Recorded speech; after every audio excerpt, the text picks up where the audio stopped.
Ciao a tutti gli amici di mattoscacco.com, ben ritrovati in questo nuovo video. Oggi siamo nuovamente con la scacchiera reale, fatevi sapere quale apprezzate di più. Vediamo un gambetto fortissimo oggi che si può utilizzare sia nelle partite lampo sia nelle partite ragionate, poiché è difficile da capire, quindi se siete dei giocatori intermedi potete tranquillamente utilizzarla e giocarla e vincere. Chiaramente questo gambetto si adotta col nero, quindi ho girato la scacchiera a vostro favore. Come si gioca? Chiaramente con l'apertura di donna, D4, D5, C4, gambetto di donna, e 6, gambetto di donna rifiutato. Cavallo C3, sono mosse queste che si giocano sempre, cavallo F6 e attenzione a alfiere G5, qui come verrebbe normale proteggersi probabilmente con un alfiere 7, o qualcosa di questo tipo. Questa difesa invece, rampa di cavallo, cavallo in B di 7. È chiaro ora che questo pedone andrà a cadere, perché? Perché abbiamo due attaccanti, un pedone e un cavallo, e un solo difensore che è questo pedone. Perché questo difensore non lo contiamo? Perché è inchiodato. Quindi se il bianco pensa ora di andare in vantaggio subito guadagnando un pedone, in realtà è proprio in questo preciso istante che perde la partita. Pedone per, cavallo per pedone, quindi il bianco si ritrova in vantaggio di due pedoni. Peccato però che con questa mossa ha firmato la sua condanna a morte. Cavallo per D5, chiaramente c'è un alfiere sotto che cattura la donna. Alfiere per B4, l'unica mossa legale possibile per il bianco è quella di giocare donna D2. Chiaramente se ora noi andiamo a giocare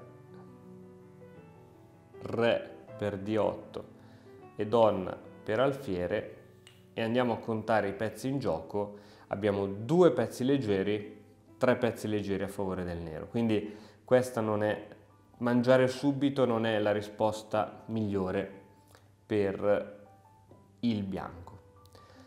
La risposta migliore invece per il nero è comunque quella di catturare l'alfiere. Ok, il nero sta giocando con una donna in meno, ma sa che prima o poi la riprenderà perché è inchiodata.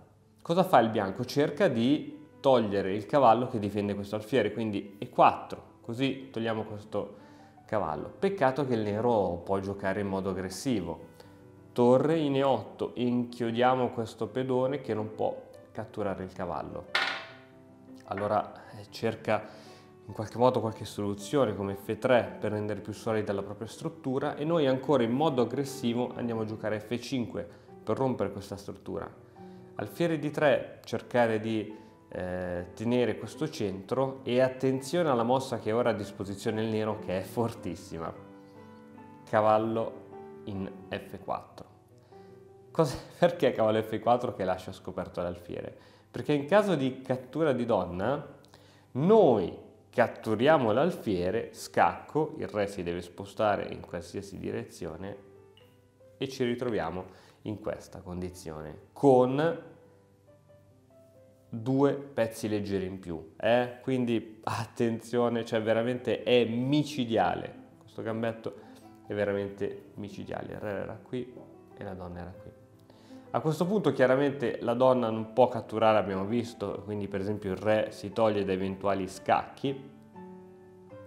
Qui catturiamo finalmente la donna, il re cattura e possiamo andare in vantaggio di un ulteriore pedone in G2 per esempio.